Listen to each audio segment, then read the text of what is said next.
Ninth class में physics में जो चैप्टर 3 है हमारा, उसमें हमने एक टॉपिक पढ़ा था यूनिवर्सल लॉ ऑफ ग्रेविटेशन।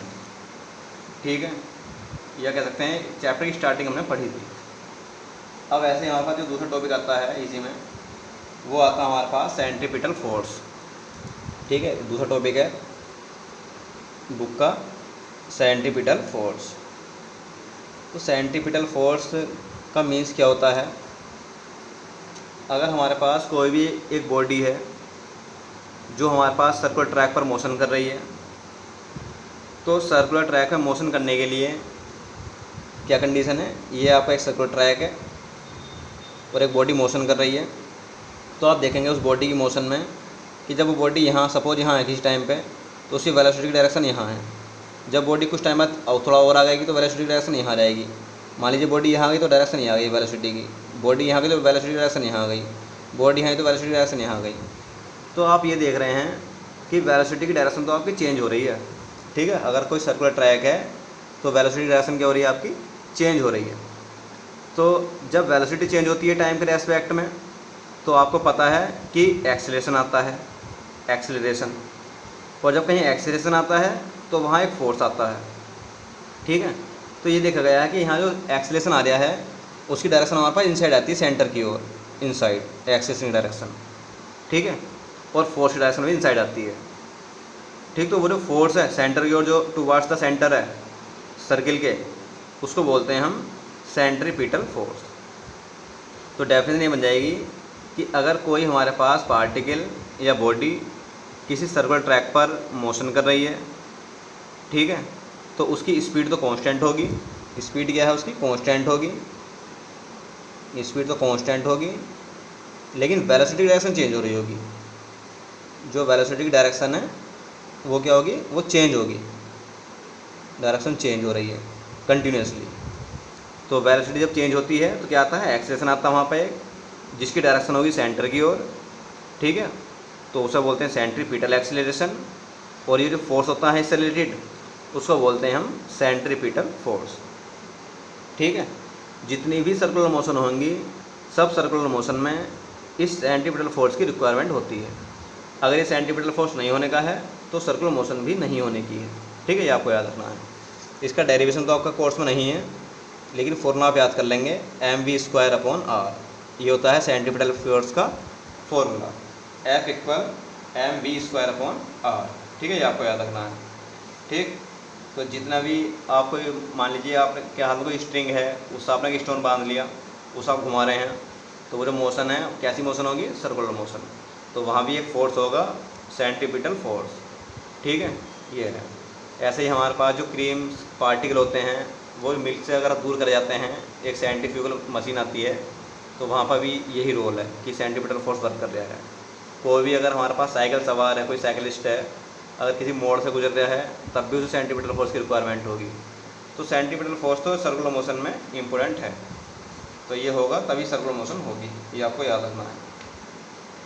ऐसा कुछ है। ठीक है, अब ऐसे ही हमारे पास इसमें जो नेक्स्ट टॉपिक आता है, इम्पोर्टेंट टॉपिक है 9th क्लास के लिए, वेरी वेरी इंपॉर्टेंट। ठीक है, ये आपको याद रखना है। केपलर्स लॉ आते हैं, केपलर्स लॉ। ठीक है, ये रिलेटेड होते हैं प्लेनेट से, प्लेनेट की मोशन से, प्लेनेटरी मोशन। ठीक है, तो केपलर एक साइंटिस्ट थे हमारे पास। तो इन्होंने हमारे पास जो अंतरिक्ष है, स्पेस है, उसमें रिलेटेड जो प्लेनेट्स की मोशन है उनके बारे में इन्होंने पढ़ा, लिखा और कुछ रूल बनाए इन्होंने अपने, कुछ ला दिए। ठीक है, तो 3 रूल होते हैं इनके, जो कि इम्पोर्टेंट है पेपर के लिए। तो जो हमारे पास इनके रूल था, तो 3 रूल दिए इन्होंने, तो आपको नेम ये भी याद रखना है। जो फर्स्ट लॉ होता है केपलर का, उसको बोलते हैं हमारे पास लॉ ऑफ ऑर्बिट। ठीक है, लॉ ऑफ ऑर्बिट, ये हमारे ऑर्बिट का लॉ था। सेकंड जो केपलर लॉ है, ठीक है, उसको बोलते हैं हमारे पास एरियल वेलोसिटी का रूल या law of area.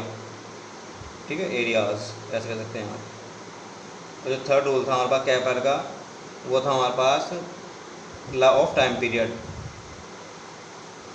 Law of time period, ये है। तो ये हमारे पास 3 रूल दिए थे कैपलर ने, जो साइंटिस्ट थे हमारे, ठीक है। The law of orbits, the law of areas और the law of time period, ठीक है। तो जो हमारे पास ऑर्बिट्स लॉ है, और दूसरा हमारे पास एरियाज लॉ है, और तीसरा आपका टाइम से रिलेटेड रूल है, या रिवोल्यूशन लॉ बोल सकते हैं आप इसको। तो तीनों नेम इसी ऑर्डर में ही आपको याद करने हैं कि अगर फर्स्ट लॉ है तो वो ऑर्बिट्स लॉ ही है, ठीक है। तो जो फर्स्ट रूल था उसमें कैपलर ने ये बताया था कि जैसा आपके पास सन है, ये सन है, और सन के चारों ओर कोई मान लीजिए प्लैनेट्स हमारे पास अराउंड मोशन कर रहा है।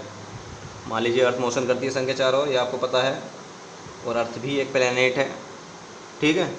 तो अगर अर्थ सन के चारों ओर मोशन कर रही है तो उसकी जो ऑर्बिट होती है वो होती है इलिप्टिकल ऑर्बिट, ठीक है। कैसी ऑर्बिट की शेप है? इलिप्टिकल। और जो इलिप्टिकल का मीन्स होता है एक अंडाकार शेप, पूरी गोल नहीं है, अंडाकार शेप में जो अर्थ है वो मोशन कर रही है चारों ओर। यानी कि सन के चारों ओर जो अर्थ मोशन कर रही है उसका जो पाथ है वो कैसा है? इलिप्टिकल, ठीक है। तो ये बात सन के लिए नहीं है, अर्थ के लिए ही नहीं है ये बात, ये हमारे पास ऑल प्लैनेट्स के लिए बात है, ठीक है। कि ऑल प्लैनेट्स जो मोशन कर रहे हैं सन के अराउंड, उनका पाथ कैसा है? इलिप्टिकल पाथ है। तो ये आपको याद रखना है, नया वर्ड है एक, elliptical, ellipse, elliptical path means अंडाकार शेप, ये आपको याद रखना है। जो सेकंड रूल कहता है वो ये कहता है कि अगर इक्वल टाइम इंटरवल में कोई भी प्लैनेट्स सन का इक्वल एरिया पार करेगा, जो हमारे पास पाथ बना हुआ है, ठीक है, इक्वल एरिया, या कह सकते हैं कि एरियल वेलोसिटी जो है किसी भी प्लैनेट्स की कांस्टेंट होगी, ठीक है। जो सेकंड रूल है ये कहता कि हमारे पास जो एरियल वेलोसिटी होगी, एरियल वेलोसिटी वो कांस्टेंट है प्लैनेट्स की। इन्होंने बताया कि मान लीजिए कोई प्लैनेट्स किसी टाइम पर यहाँ है और वो कुछ टाइम बाद यहाँ से यहाँ आ गया, और इतने ही टाइम बाद अगर वो कहीं कोई पोजीशन की स्टार्ट आ रही है, वो मान लीजिए यहाँ था और इतने टाइम में वो यहाँ से यहाँ आ गया, तो ये जो एरिया होगा इस वाले पार्ट का और इस वाले पार्ट का जो एरिया होगा वो इक्वल आएगा। इक्वल टाइम इंटरवल में कोई भी प्लैनेट्स सन का इक्वल एरिया कवर कर रहा है, ठीक है, नहीं, टाइम सेम होना चाहिए, ये आपको याद रखना है। और थर्ड रूल ये कहता है कि सन के चारों ओर जो प्लैनेट्स मोशन कर रहा है उसका जो टाइम पीरियड है, उस टाइम पीरियड का स्क्वायर, टाइम पीरियड का स्क्वायर वो हमारे पास जो मेजर एक्सिस होती है, सेमी मेजर एक्सिस, उसकी थर्ड पावर के डायरेक्टली प्रोपोर्शनल है, ठीक है। सेमी मेजर एक्सिस का मीन्स क्या होता है? किसी भी इलिप्स की शेप स्टेप्स होती है अंडाकार, तो अगर हमारे पास ये जो लाइन होती है इसको बोलते हैं मेजर एक्सिस, और इसका जो आधा होता है इसको बोलते हैं सेमी मेजर एक्सिस, ठीक है। तो ये टोटल तो होती है मान लीजिए 2r, तो यहाँ से आधा बचेगी r, तो इस r का क्यूब, जो r का क्यूब है वो टाइम पीरियड के स्क्वायर के डायरेक्टली प्रोपोर्शनल है। प्रोपोर्शनल का मीन्स होता है कि अगर आप r की वैल्यू को इंक्रीज़ करोगे तो t की वैल्यू भी इंक्रीज़ होगी, ठीक है। तो ये आप 3 रूल्स हमारे पास Kepler's law, very most important है, इनको आप एक बार बुक में पढ़ लेंगे और इनके नोट्स बना लेंगे, और इम्पोर्टेंट है, ठीक है। ये आपको नेम याद रखने हैं, बाकी नेक्स्ट वीडियो में देखेंगे।